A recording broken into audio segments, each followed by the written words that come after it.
지금 윤석열 대통령의 직무수행 평가 좀 여론조사를 한번 같이 살펴볼까요? 근데 지금 사실 보면 긍정평가 부분이 소폭 하락 내지 혹은 답보 상태에 좀 빠져 있는 것을 볼 수 있습니다. 지금 30%를 기록을 했는데요, 긍정평가가. 박성민 전 최고위원께 좀 질문 드릴게요. 지금 어쨌거나 이 여론과 지지율이 계속 답보 상태고 내지 하락 좀 상태이지 않습니까? 이런 여론을 좀 고려해서 좀 이번에 신속하게 조치를 했다 이렇게 봐도 될까요?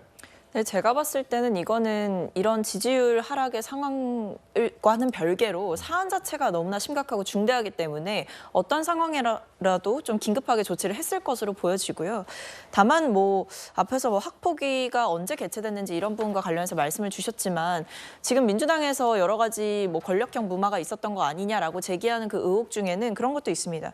그러니까 7월에 신고가 됐다라고 한다면 그 신고가 된 시점이 지금 이 언론에 드러난 시점과 꽤나 차이가 있는 것이고, 그렇다고 한다면 여기에 대해서 대통령실이 사전에 인지를 하고 있었느냐, 이런 부분도 쟁점이 될 수가 있는 거거든요. 알면서도 기다려주고 덮어준 것이냐, 네. 또는 그 과정 중에 권력형으로 개입을 하게 된 것이냐, 이런 여러 가지 쟁점은 여전히 남아있는 상황이기 때문에 설령 초등학교의 여름방학을 고려한다고 하더라도 사전 인지 여부, 그리고 그것이 대통령실에서 알고 있었는지, 이런 부분들까지도 전 살펴봐야 된다 생각하고, 결과적으로 봤을 때 지지율이 지금 좋지 않은 상황이고 6개월 만에 30%를 찍은 상황이기는 합니다만, 그것과 별개로 이 사안 자체는 전체 구주의 상해를 입힌 사건이기 때문에 이것에 대해서 그 누가 어떻게 변명을 할 수 있으며 어떤 공직에서 이런 분을 이제 계속 직책을 유지할 수 있었겠습니까? 저는 그런 면에서 이거는 지지율과 상관없는 사안 자체가 너무나 크고 중대성이 있고 또 화제가 될 만한 사안이기 때문에 그런 조치를 했다고 판단이 됩니다.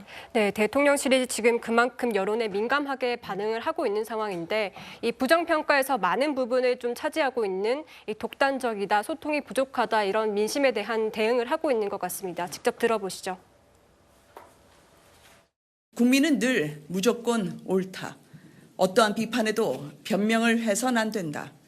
우리가 민생 현장으로 더 들어가서 챙겨야 한다고 당부했습니다.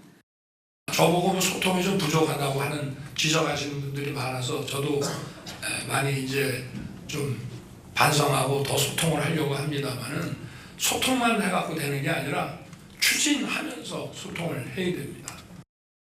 네, 지금 윤 대통령이 반성이라는 말도 직접 했고 또 이제 현장에서 소통을 많이 해야 된다라고 얘기를 하고 있는데, 그만큼 민심을 더 듣겠다는 의지로 해석이 되거든요. 어떻게 보십니까? 그렇죠. 지금 이제 그 대통령이 하는 게요, 저는 큰 방향은 이게 다 옳다고 봐요. 국정 기존이 이게 옳은 거예요. 예를 들어 이제 외교 안보도 옳고, 그다음에 건전 재정 방향도 옳아요. 이 국정 기조를 바꾸면 안 됩니다. 이게 바뀌면 좌로 갔다 우로 갔다 완전히 이건 아무것도 안 돼요. 저는 큰 방향, 예를 들어 의대 정원, 이것도 큰 방향은 옳은 거예요. 다만 어떤 개혁을 하든 여러 가지 저항 세력도 있고 여러 문제 있기 때문에 좀 더 의사들 단체들하고 좀 더 소통하면서 대화도 들어보고 기존에 고칠 게 없는지 이런 식으로 디테일하게 정책을 추진하는 과정에 네. 많은 경청, 소통, 이게 이때까지 좀 부족했던 거죠. 이걸 저는 겸허하게 인정하고 반성해서 좀 더 디테일에 있어서는 국민의 의견을 많이 듣는 경청, 소통, 이게 필요하다, 이렇게 봅니다. 네, 대통령실이 좀 여러모로 여론에 상당히 고심이 깊은 것으로 좀 보이는데요. 그렇다면 여당은 어떨까요? 예, 국민의힘 상황으로 짚어보도록 하겠습니다.